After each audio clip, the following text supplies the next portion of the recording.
আসসালামু আলাইকুম ওয়া রাহমাতুল্লাহি ওয়া বারাকাতুহু নাহমাদুহু ওয়া নুসাল্লি আলা রাসূলিহিল কারীম আম্মা বা'দ। সম্মানিত দর্শক শ্রোতা, কাছে দূরে দেশে কিংবা প্রবাসে যে যেখানে বসে টিভির পর্দায় কিংবা ইউটিউব চ্যানেলে আমাদের দেখছেন, সবাইকে জানাই শুকরিয়া ও স্বাগত। আশা করছি মহান আল্লাহর রহমতে আপনারা সবাই ভালো আছেন। প্রিয় দর্শক, এই অনুষ্ঠানে প্রতিদিন কোরআন সুন্নাহর আলোকে আলোকিত জীবন গড়ার নির্দেশনা দেয়া হয়। নির্দেশনা দেন দেশের বিশিষ্ট ইসলামী চিন্তাবিদরা। সেই ধারাবাহিকতায় আজও আমরা আমন্ত্রণ জানিয়েছি দেশের একজন বিশিষ্ট ইসলামী চিন্তাবিদকে। আজ আমাদের সঙ্গে যোগ দিয়েছেন সায়েন্স ল্যাবরেটরি কেন্দ্রীয় জামে মসজিদের সম্মানিত খতিব, বিশিষ্ট আলোচক এবং ইসলামী আইনজ্ঞ, ইসলামী বিশেষজ্ঞ মুফতি শামসুদ্দোহা আশরাফি। আসসালামু আলাইকুম ওয়া রাহমাতুল্লাহি ওয়া বারাকাতুহু। ওয়া আলাইকুম আসসালাম ওয়া রাহমাতুল্লাহি ওয়া বারাকাতুহু। শাইখ কেমন আছেন? জি আলহামদুলিল্লাহ, আপনি কেমন আছেন? আলহামদুলিল্লাহ। প্রিয় দর্শক, আজ আমরা যে বিষয়ে কথা বলবো সেটি হলো পাহাড়ে ও বৃক্ষলতায় আল্লাহর কুদরত। মহান আল্লাহ এই পৃথিবীতে মানুষকে পাঠিয়েছেন তার ইবাদতের জন্য, তাকে চেনার জন্য, তাকে উপলব্ধি করার জন্য। সর্বদা সবসময় তার চিন্তায় বিভোর থেকে তার পরিচয় লাভ করে তার প্রেমে নিজেকে তার প্রেম সাগরে হাবুডুবু খাওয়ার জন্য। কিন্তু মানুষ দুনিয়ার চাকচিক্য দেখে, দুনিয়ার সুখ এবং ভোগের উপকরণের দিকে তাকিয়ে মহান আল্লাহর পরিচয়, তার ইবাদতের কথা ভুলে যায়। তো আল্লাহ রব্বুল আলামিন মানুষ যেদিকেই তাকাক না কেন, সৃষ্টির পরতে পরতে তিনি রেখে দিয়েছেন তার অসংখ্য কুদরত এবং ব্যক্তির উপর রেখে দিয়েছেন তার অসংখ্য নিয়ামত। আল্লাহ রাব্বুল আলামিনের সে কুদরত এবং নিয়ামতের মধ্যে রয়েছে পাহাড় ও বৃক্ষলতা। পাহাড় এই পৃথিবীকে টিকিয়ে রাখবার ক্ষেত্রে বিশেষ ভূমিকা পালন করে এবং কত শক্তিশালী এই পাহাড়কে আল্লাহ তাআলা আমাদের কল্যাণে নিয়োজিত করে রেখেছেন। পাশাপাশি বৃক্ষলতাও রয়েছে আমাদের চলার পথে, আমাদের বেঁচে থাকার অন্যতম অবলম্বন এবং উপকরণ। এই বিষয়গুলো নিয়ে যদি আমরা একান্তে নীরবে নিবৃতে দুচোখ বন্ধ করে কখনো দুচোখ খুলে যদি আমরা তাকাই, তাহলে আমরা দেখতে পারবো যে কীভাবে সুনিপুণ হাতে কত চমৎকারভাবে আল্লাহ রাব্বুল আলামিন কত বড় নিয়ামত এই দুটো আমাদের উপর তিনি রেখে দিয়েছেন। তো সেজন্য আমরা আল্লাহর পরিচয় লাভের উদ্দেশ্যে এবং আমাদের ঈমানী শক্তিকে বৃদ্ধি করার নিয়তে আমরা পাহাড় ও বৃক্ষলতায় রেখে দেওয়া আল্লাহর কুদরত সম্পর্কে আমাদের সম্মানিত অতিথির কাছ থেকে জেনে নিব ইনশাআল্লাহ। জাযাকুমুল্লাহ। নাহমাদুহু ওয়া নুসাল্লি আলা রাসূলিহিল কারীম আম্মা বা'দ। ক্বালা আল্লাহু আযজা ওয়া জাল্লা আউযু বিল্লাহি মিনাশ শাইতানির রাজীম। বিসমিল্লাহির রহমানির রহিম। ওয়া ইলাল জিবালি কাইফা নুসিবাত। সাদাকাল্লাহু মাওলানা আযীম। আলহামদুলিল্লাহ, খুবই চমৎকার এবং অত্যন্ত সময় উপযোগী একটি আলোকপাত আমরা সামনে নিয়ে এসেছি, যে পাহাড় এবং গাছ ও তৃণলতা আল্লাহ সুবহানাহু ওয়া তাআলার যে বিশেষ নিদর্শন রয়েছে সেটা। আসলে আমি যে আয়াতে কারিমা তেলাওয়াত করেছি সূরা গাশিয়া থেকে, আল্লাহ সুবহানাহু ওয়া তাআলা তার পরিচয় লাভের জন্য কিছু জিনিসকে এখানে নিদর্শন হিসেবে উল্লেখ করেছেন। তন্মধ্যে একটা হচ্ছে পাহাড়। আল্লাহ বলেন, ওয়া ইলাল জিবালি কাইফা নুসিবাত। তোমরা কি পাহাড়ের দিকে তাকাও না, দেখো না যে পাহাড়কে কিভাবে মানসুব করা হয়েছে, পাহাড়কে কিভাবে স্থায়ী করা হয়েছে, প্রথিত করা হয়েছে। এখন এই পাহাড় সম্পর্কে আমরা যদি কালামুল্লাহের মধ্যে অনুপ্রবেশ করি, তাহলে আমরা দেখব যে কোরআন শরীফের বিভিন্ন আয়াতে আল্লাহ সুবহানাহু ওয়া তাআলা পাহাড় সম্পর্কে প্রচুর আলোচনা করেছেন। তো কেউ যদি দিল খুলে এই সমস্ত আয়াতে কারিমাগুলো পড়ে এবং সমকালীন বিজ্ঞান যে সমস্ত তথ্য উপাত্তগুলোকে আবিষ্কার করেছে সেগুলোকে সমন্বয় করে যদি কোনো বুঝে, তাহলে পাহাড় একটা মানুষের চোখ এবং হৃদয় খুলে দেওয়ার জন্য যথেষ্ট। যেমন আয়াতে কারিমার অন্যত্র আল্লাহ সুবহানাহু ওয়া তাআলা বলছেন, ওয়াল জিবালা আওতাদা। আমি এই পাহাড়কে সৃষ্টি করেছি, বানিয়েছি তোমাদের জন্য ওয়াতাদ, আওতাদ তথা পেরেক হিসেবে। পেরেক যেমন কোনো একটা জিনিসকে স্থির করে রাখে, তো আল্লাহ সুবহানাহু ওয়া তাআলা বলছেন আমিও এই পাহাড়কে বানিয়েছি স্থির করার মতো এরকম পেরেক হিসেবে। প্রশ্ন হচ্ছে যে পাহাড় কোন জিনিসকে স্থির করে রাখে, কোন জিনিসকে সেটা নড়াচড়া করতে দিচ্ছে না, এটা খুব সহজে আমরা বুঝতে পারি। সেটা হচ্ছে যে গোটা পৃথিবীকে আল্লাহ সুবহানাহু ওয়া তাআলা মূলত স্থির করে রাখার জন্য এই পাহাড়কে সৃষ্টি করেছেন। এজন্য দেখা যাচ্ছে যে আমাদের পরিবেশবিদ যারা আছেন তারাও এই জায়গাতে এসে এবং পরিবেশ নিয়ে যারা গবেষণা করেন তারাও বারবার বলেন যে আমরা যেন পাহাড়গুলোকে না কাটি, পাহাড়গুলোকে আমরা অপসারণ না করি। দেখুন, আমাদের কেউ কেউ এভাবে বলেন যে পাহাড় এইগুলো নিজে নিজে হয়েছে, অথবা এক জায়গা থেকে মাটি গিয়ে আরেক জায়গার মধ্যে গিয়ে সেটা উঁচু হয়ে পাহাড় হয়ে গিয়েছে। আসলে এগুলো জাস্ট বলার জন্য বলা, কিন্তু বাস্তবতা হচ্ছে পাহাড় এটা কিন্তু এভাবে না যে মানে নিজে নিজে এক জায়গা থেকে মাটি জমে গিয়ে আরেক জায়গায় হয়েছে, এমন না। বরং আল্লাহ সুবহানাহু ওয়া তাআলার সুনির্দিষ্ট নির্দেশনা এবং আল্লাহ সুবহানাহু ওয়া তাআলার কুদরতিভাবে এবং আল্লাহ সুবহানাহু ওয়া তাআলার পুরো ইন্তেজামের সাথেই কিন্তু এই পাহাড়গুলো এভাবে স্থির হয়েছে। এবং পাহাড়গুলো সন্নিবেশিত হওয়ার পিছনেও আল্লাহ সুবহানাহু ওয়া তাআলার গুরুত্বপূর্ণ নির্দেশনা রয়েছে, ভূমিকা রয়েছে, এটা অস্বীকার করার কোনো সুযোগ নেই। কোনো বান্দা যদি পাহাড়ের দিকে তাকায় তাহলে এই পাহাড় তাকে বরাবরই বিভিন্নভাবে নির্দেশনা করবে যে সে তার রবকে চেনার জন্য একটা সহায়ক ভূমিকা সে এখানে পাবে। আমরা যদি পাহাড় সংক্রান্ত আলোচনা দিকে যাই তাহলে দেখব কালামুল্লাহের বিভিন্ন জায়গায় আল্লাহ সুবহানাহু ওয়া তাআলা পাহাড় নিয়ে আলোচনা করেছেন। যেমন সূরাত হাশরের মধ্যে আল্লাহ পাক বলেন, লাউ আনজালনা হাদাল কুরআন আলা জাবালিন লারাআইতাহু খাশিআম মুতাসাদ্দিআম মিন খাশিয়াতিল্লাহ ওয়া তিলকাল আমসালু নাদরিবুহা লিন-নাসি লাআল্লাহুম ইয়াতাফাক্কারুন। যে আয়াতে কারিমার মধ্যে আল্লাহ পাক বলছেন যে লাউ আনজালনা হাদাল কুরআন আলা জাবাল, আমি পাহাড়ের উপরও যদি কোনো এই কোরআনুল কারীমকে অবতীর্ণ করতাম তোমরা দেখতে যে এই পাহাড়টাও থরথর করে কাঁপত। এখানে পাহাড়ের বিশালতা, পাহাড়ের ভারত্বতা, পাহাড়ের মজবুতি, এই সমস্ত দিকে ইঙ্গিত করে আল্লাহ সুবহানাহু ওয়া তাআলা কালামুল্লাহকে সেখানে অবতীর্ণ করলে পাহাড়ও থরথর করে কাঁপত, এদিকে ইঙ্গিত করালেন। অর্থাৎ আমাদের জন্য এখান থেকে মেসেজ হলো যে আমরা যে কালামুল্লাহ পেয়েছি এই কালামুল্লাহটা অনেক ভারী, অনেক দামি, যেটা পাহাড়ের মতো এত বিশাল জিনিসেরও যে সেটার উপরে পড়তো তাহলে সে পাহাড়ও সেটাকে বহন করতে পারতো না। বা আরেকটা আয়াতে কারিমার মধ্যে স্পষ্ট আসছে, আল্লাহ সুবহানাহু ওয়া তাআলা পরিষ্কার বলেন, ইন্না আরাদনাল আমানাতা আলাস সামাওয়াতি ওয়াল আরদি ওয়াল জিবাল, যে আমি আল্লাহ সুবহানাহু ওয়া তাআলা আমার এই কালামুল্লাহকে পেশ করেছিলাম আসমানের কাছে, জমিনের কাছে এবং পাহাড়ের কাছে।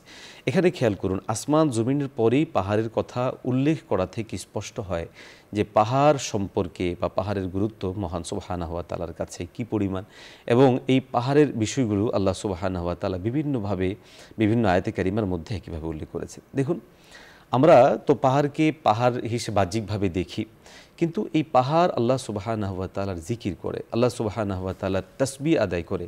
কালামুল্লাহের বিভিন্ন আয়াতে কারিমার মধ্যে আমরা যদি দেখি তাহলে দেখব যে আল্লাহ সুবহানাহু ওয়া তাআলা এই বিষয়গুলোকেও পরিষ্কার করেছেন যে পাহাড় ইত্যাদি এরা ইউসাব্বিহনা বিল আশিয়্যি ওয়াল ইশরাক, যে পাহাড় এগুলো সকাল সন্ধ্যা আল্লাহ সুবহানাহু ওয়া তাআলার জিকির করে, আল্লাহ সুবহানাহু ওয়া তাআলার তাসবিহ আদায় করে থাকে।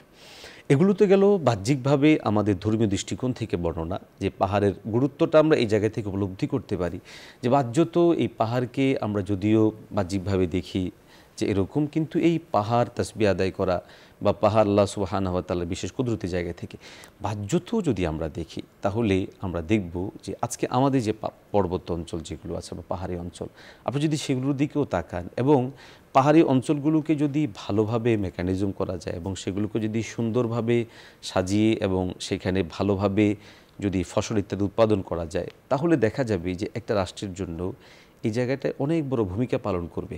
বিশেষত আমাদের যে পাহাড়ি অঞ্চল আর বিভিন্ন দেশের পাহাড়ি অঞ্চল কিন্তু এক না। আমাদের পাহাড়ি অঞ্চলটা এমন মাটির যেই মাটিটা উর্বর, এজন্য দেখা যাচ্ছে যে আমাদের পাহাড়ি অঞ্চলটাতে আমি যেই কোনো ধরনের জিনিস সেখানে ফেলবো কিংবা বপন করব, অনেক ফসল ফল এটা অটোমেটিকলি হতে থাকে। অতএব আল্লাহ পাকের এই বিশেষ নিয়ামতটাকে আমাদের কাজে লাগানোটা জরুরি। আপনি হয়তো সম্প্রতি শুনেছেন বা খেয়াল করেছেন যে আমাদের বিভিন্ন সংবাদ মাধ্যমও বেশ কয়েক বছর থেকে সংবাদগুলো আসছিল এবং সমকালীন আমাদের মাননীয় প্রধানমন্ত্রীও বলেছেন যে আমাদের পর্বত অঞ্চল এবং আরও কিছু এরিয়া জুড়ে যেটা পুরো পাহাড়ি অঞ্চল, এই পুরো এরিয়াটা কিন্তু ধীরে ধীরে আমাদের কাছ থেকে হাতছাড়া হয়ে যাওয়ার, এবং কেন ওই পাহাড়ি অঞ্চলটা নিয়েই চক্রান্তটা হচ্ছে, এবং পাহাড়ি অঞ্চলটা আমাদের কাছ থেকে যদি হাতছাড়া হয়ে যায় এখান থেকে আমাদের অনেক বড় ক্ষতি হয়ে যাবে। যে আমরা বলছিলাম যে আল্লাহর যে কুদরতের কথা, আল্লাহ তাআলার যে সমস্ত কুদরত এই পাহাড়ের মধ্যে রেখে দিয়েছেন, এবং আপনি বলছিলেন যে পাহাড় তাসবিহ পাঠ করে, তো সেই তাসবিহর ভাষাটা তো আমরা বুঝি না। হ্যাঁ, আমরা যেমন পৃথিবীতে অনেক ভাষাই তো আমরা বুঝি না, বুঝি না। একইভাবে এই পাহাড়ের যে ভাষা, সেই ভাষা আমরা না বুঝলেও এটা তাসবিহ আদায় করে, এটা নিশ্চিত এবং এটা কালামুল্লাহ দ্বারা স্পষ্টভাবে প্রমাণিত। শুধুমাত্র পাহাড় না, বরং আসমান জমিন এগুলো মহান রবের তাসবিহ আদায় করে এবং এটা আমাদের বিশ্বাস রাখা জরুরি। এমনকি শুধু পাহাড় তাসবিহ আদায় করা এমন না, বরং কালামুল্লাহের সূরা হাজের মধ্যে আসছে আল্লাহ পাক বলেন ইয়াসজুদু লাহু, আল্লাহ পাকের জন্য সেটা সেজদাও করে। রব বলেন ইয়াসজুদু লাহু মান ফিস সামাওয়াতি ওয়া মান ফিল আরদি ওয়াশ শামসু ওয়াল কামারু ওয়ান নুজুমু ওয়াল জিবালু ওয়াশ শাজার। আল্লাহ পাকের জন্য সেজদা করে যেই সমস্ত জিনিসগুলো আছে, তন্মধ্যে পাহাড়ও রয়েছে এবং গাছগাছালিও রয়েছে। এবং সূরা আর রহমানের মধ্যে তো আমরা প্রসিদ্ধ আয়াতে কারিমা যেটা সবসময় পড়ে থাকি, ওয়ান নাজমু ওয়াশ শাজারু ইয়াসজুদান, যে আমরা জানি যে আল্লাহ সুবহানাহু ওয়া তাআলার জন্য সেজদা করে থাকে।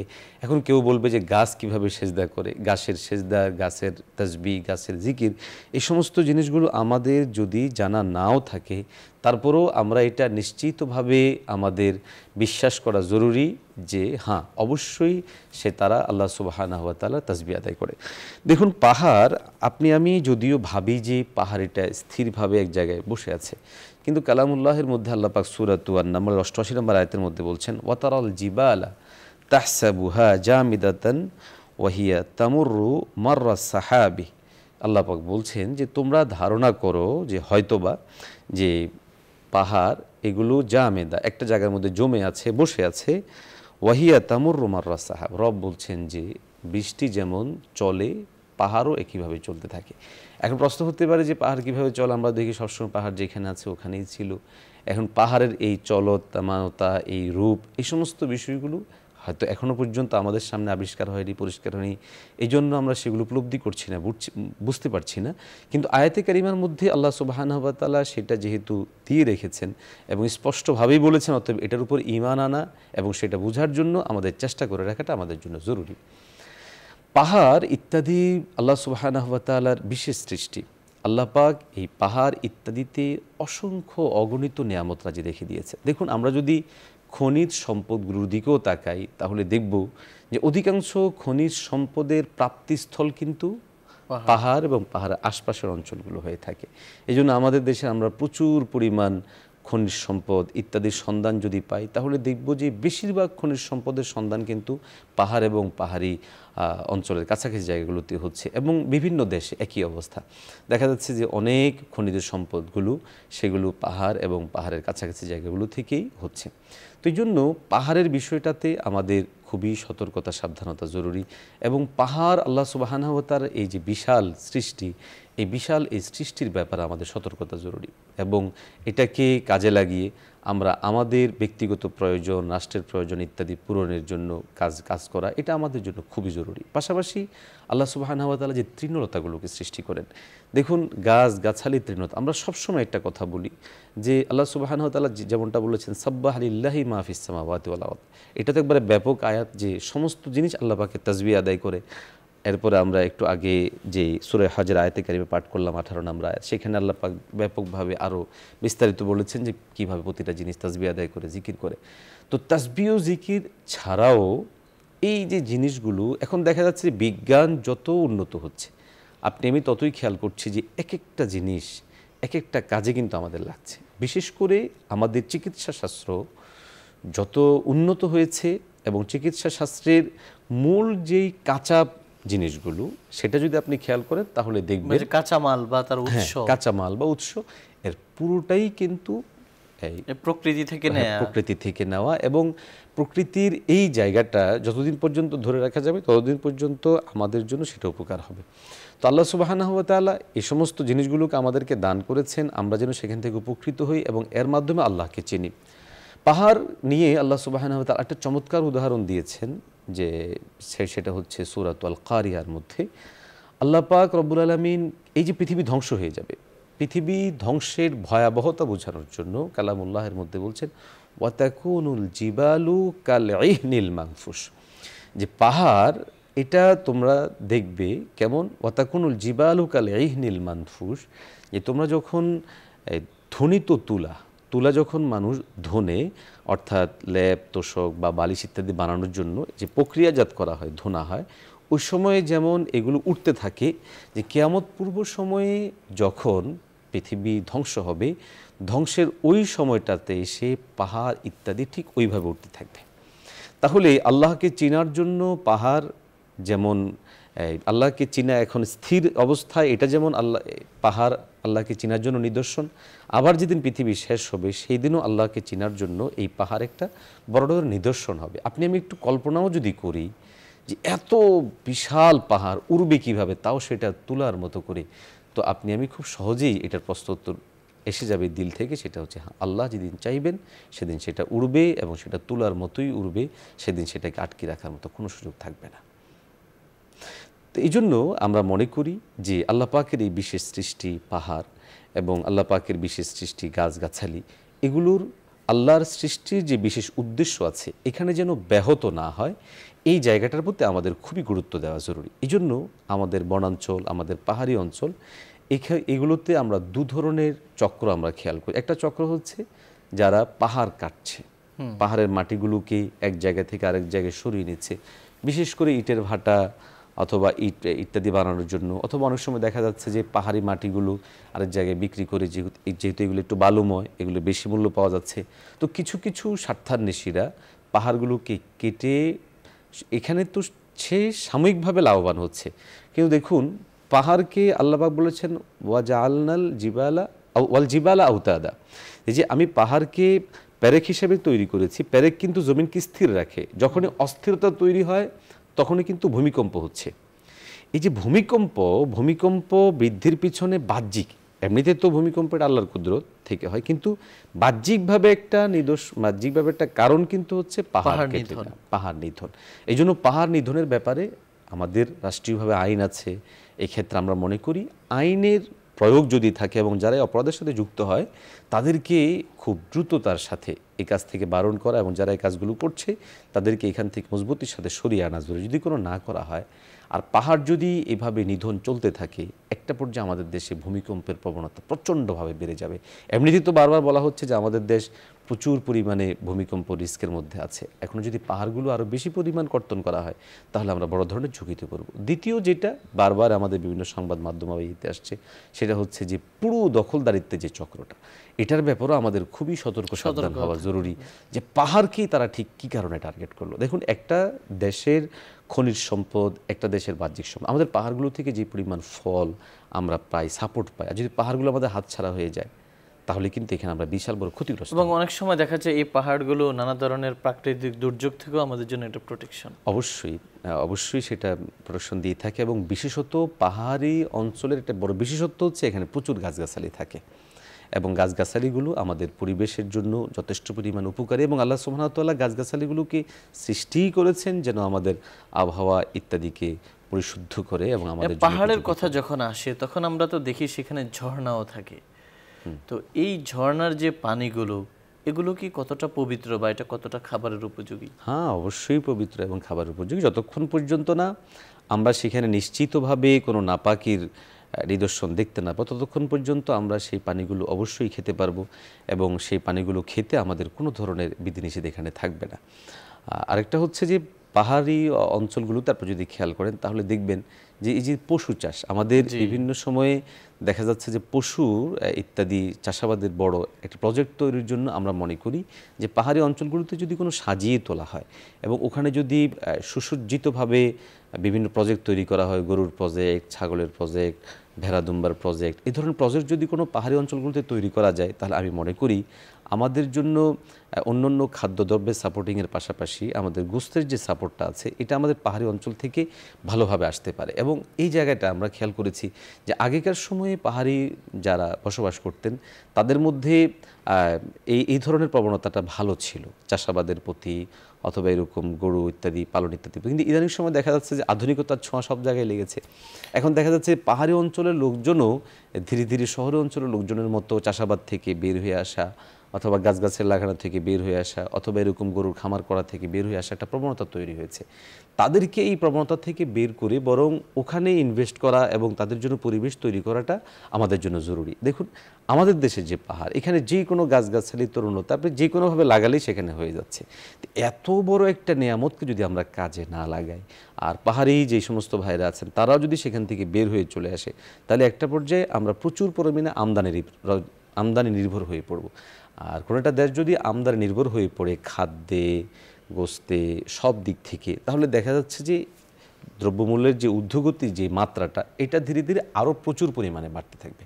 তো আমরা মনে করি আল্লাহ পাকের এই বিশেষ সৃষ্টি পাহাড় ও গাছগাছালি, এগুলো আল্লাহকে চেনার জন্য আমাদের জন্য যেমন অত্যন্ত সহায়ক ভূমিকা পালন করে। এটা কয়েকভাবেই, এক, এই বিশাল বড় পাহাড় কিভাবে হলো, দুই, এই বিশাল বড় পাহাড় কিভাবে স্থির হয়ে রয়েছে, তিন, এখানকার যে গাছগাছালিগুলো আছে গাছগাছালিগুলো কীভাবে হয়, কারা করে, কিভাবে করে, এগুলো যেমন আমাদের জন্য আল্লাহকে চেনার জন্য সহায়ক ভূমিকা পালন করে, পাশাপাশি পাহাড়কে আমাদের কাজে লাগিয়ে এবং পাহাড়ি অঞ্চল গাছগাছালি এগুলোকে কাজে লাগিয়ে আমাদের দেশের সমৃদ্ধি, আমাদের ব্যক্তিগত উন্নতির জন্য আমরা সেগুলোকে কাজে লাগাতে পারি। মোহতারাম, আপনি যেমনটা বলছিলেন যে পাহাড়ে বসবাস একটা সময়ে ছিল, এখন কিন্তু মানুষগুলো সবাই শহরমুখী এবং সমতল জায়গাতে থাকতে অভ্যস্ত। এটা পাহাড়ে বসবাসকে কি কোনোভাবে ইসলামের হিস্টোরি বা ইতিহাসে কি এই ধরনের কোনো ঘটনা দেখা যায় যে পাহাড়েও বসবাস? দেখুন, পাহাড়ে বসবাস তো ব্যাপক রয়েছে। আমাদের আম্বিয়া কেরাম আলাইহিস সালামদের মধ্য থেকে অনেকেই পাহাড়ে বসবাস করা, পাহাড়ে ইবাদত করতে যাওয়ার ব্যাপকই রয়েছে। এবং এখনও পর্যন্ত অনেক ওলি যারা আছেন তারা তো বলেন যে নির্জন বাসের জন্য পাহাড়ে যাওয়া এবং পাহাড়ের কাছাকাছি যাওয়া। রাসূল সাল্লাল্লাহু আলাইহি ওয়াসাল্লাম যখন মক্কায় ছিলেন, নবীজি পাহাড়ে গিয়েছেন, এবং যখন নবীজি মদিনায় গিয়েছেন সেখানে উহুদ কেন্দ্রিক নবীজির পরিষ্কার বক্তব্য আছে, হাযা জাবালুন ওয়াহুদুন ইউহিব্বুনা নুহিব্বুহু, এই ধরনের বক্তব্য তো অবশ্যই আছে। এজন্য পাহাড়ি অঞ্চল যারা বসবাস করে, দেখুন আসলে আমাদের যেটা সমস্যা তৈরি হয়েছে সেটা হচ্ছে যে আমাদের মধ্যে পাহাড়ে বসবাসের প্রবণতা কমের একটা বড় কারণ হচ্ছে মানে পাহাড়ি শব্দ উল্লেখ করে মানুষদের প্রতি তিরস্কারের একটা প্রবণতা থাকে।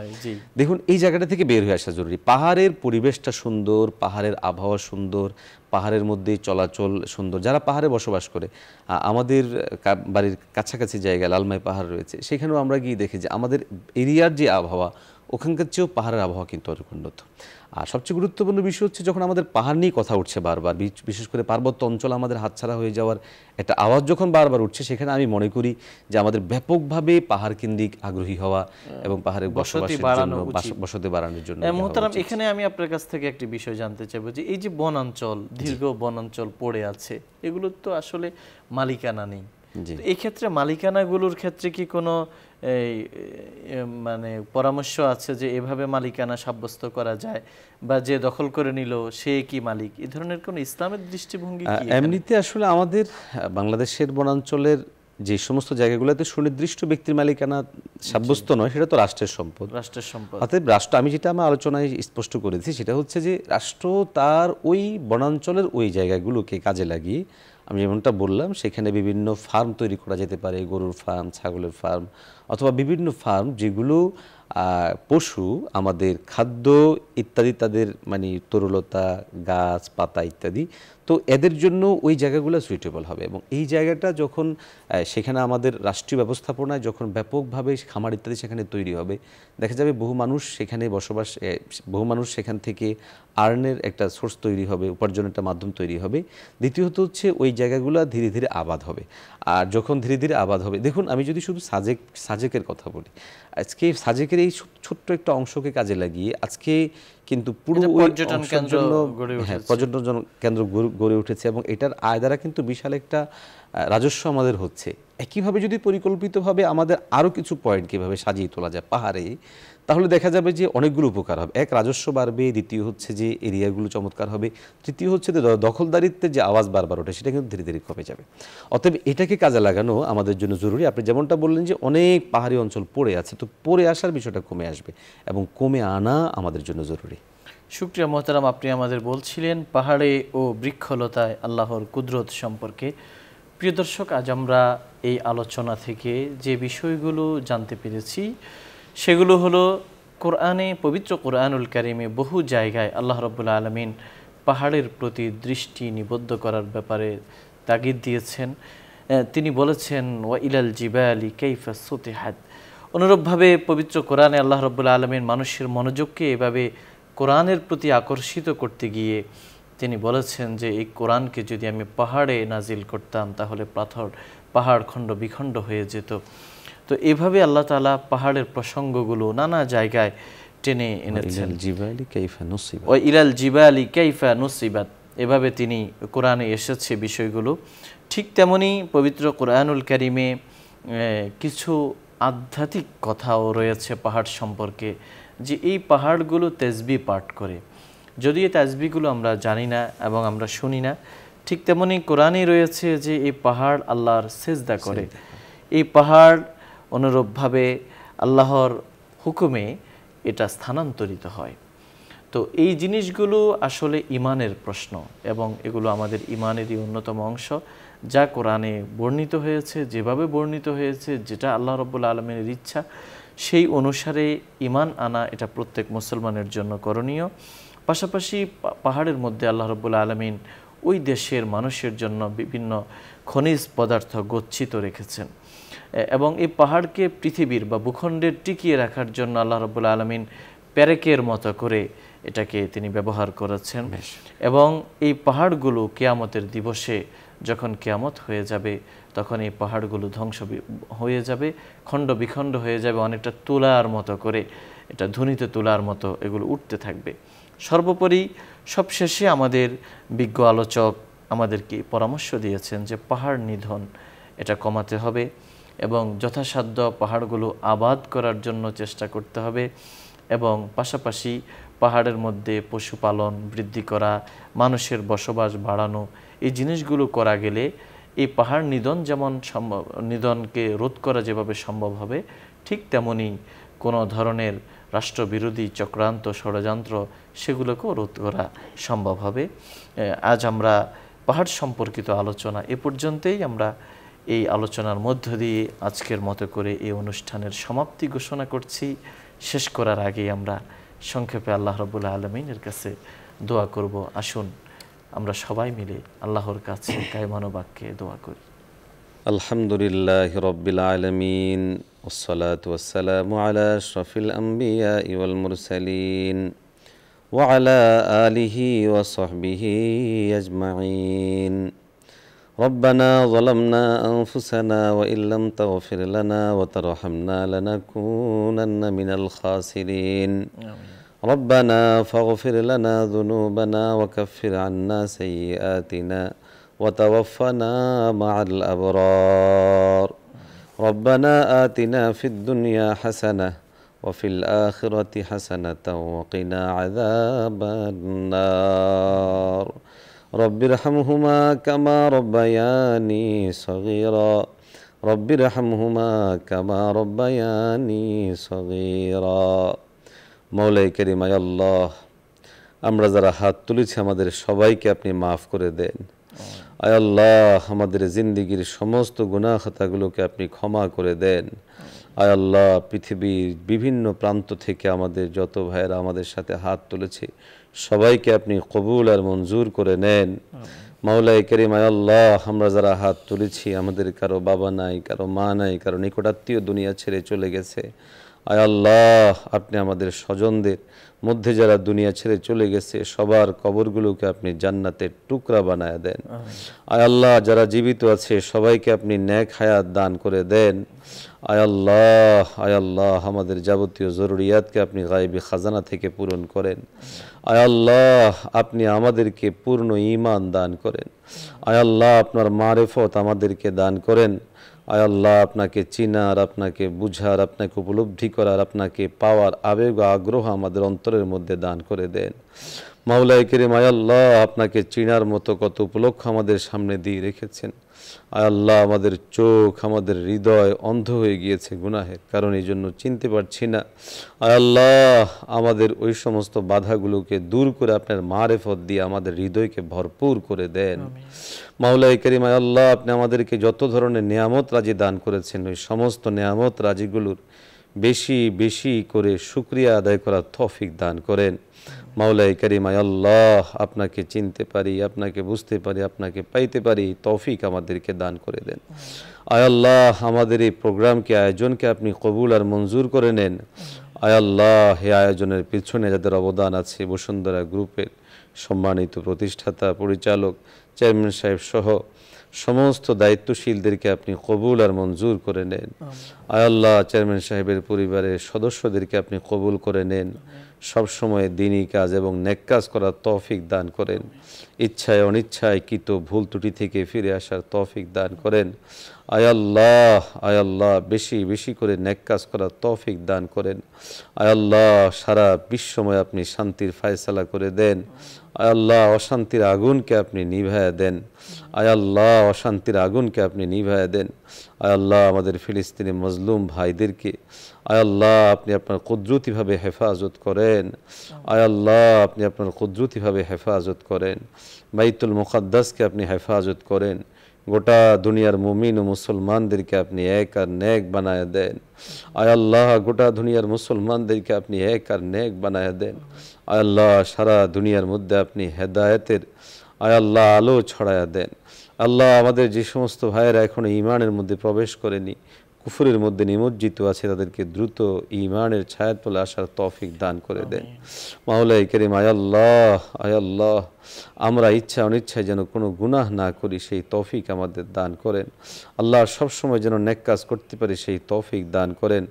মাওলাই কারীম আয় আল্লাহ প্রতিদিন প্রতিনিয়ত আপনার জিকিরে, আপনার ফিকিরে যেন থাকতে পারে সেই তৌফিক আমাদেরকে দান করেন। মাওলাই কারীম আয় আল্লাহ ছোট থেকে ছোট গুনাহ থেকে বেঁচে থাকার তৌফিক দান করেন। আল্লাহ ছোট থেকে ছোট আমল যেন আমরা করতে পারি সেই তৌফিক আমাদেরকে দান করেন। মাওলাই কারীম আয় আল্লাহ আপনি আমাদেরকে মহব্বত করে, আদর করে, মায়া করে বানিয়েছেন। আল্লাহ আমরা যে আমল করি, আমল দিয়ে জান্নাত প্রাপ্তির আশা করতে পারি না। আমরা আপনার দয়ার কাছে ভিখারি, আমরা আপনার রহম ও করম চাই। আয় আল্লাহ আপনি রহমান ও রহিম, আপনি দয়া মায়া দিয়ে আমাদের জন্য জান্নাতের ফয়সালা করে দেন। মাওলাই কারীম আয় আল্লাহ দুনিয়াতে পাঠিয়েছেন, আল্লাহ যতদিন পর্যন্ত থাকি ততদিন আপনার যাবতীয় বিধিবিধানগুলোকে মেনে চলার তৌফিক দান করেন। আয় আল্লাহ ইচ্ছা অনিচ্ছাও যেন কোনো ভুল ত্রুটি না করি। আল্লাহ সবসময় যেন সঠিক পথে চলতে পারি সেই তৌফিক আমাদেরকে দান করেন। আয় আল্লাহ আমাদেরকে সুস্থতার নেয়ামত দান করেন, অসুস্থতা থেকে বেঁচে থাকার তৌফিক দান করেন। আল্লাহ আমাদেরকে আপনার প্রিয় বান্দা হিসেবে কবুল করে নেন। ওয়া সাল্লাল্লাহু তাআলা আলা খায়রি খালকিহি মুহাম্মদ ওয়া আলা আলিহি ওয়া সাহবিহি আজমাইন। আমিন আমিন বিরহমাতিকা ইয়া আরহামার রাহিমিন। প্রিয় দর্শক, এতক্ষণ ধরে অত্যন্ত ধৈর্য সহকারে আপনারা দেখছিলেন আপনাদের প্রিয় অনুষ্ঠান আলোকিত প্রতিদিন। পুরো সময় আমাদের সঙ্গে থাকবার জন্য ধন্যবাদ। ওমা আলাইনা ইল্লাল বালাগ। আসসালামু আলাইকুম ওয়া রাহমাতুল্লাহি ওয়া বারাকাতুহু।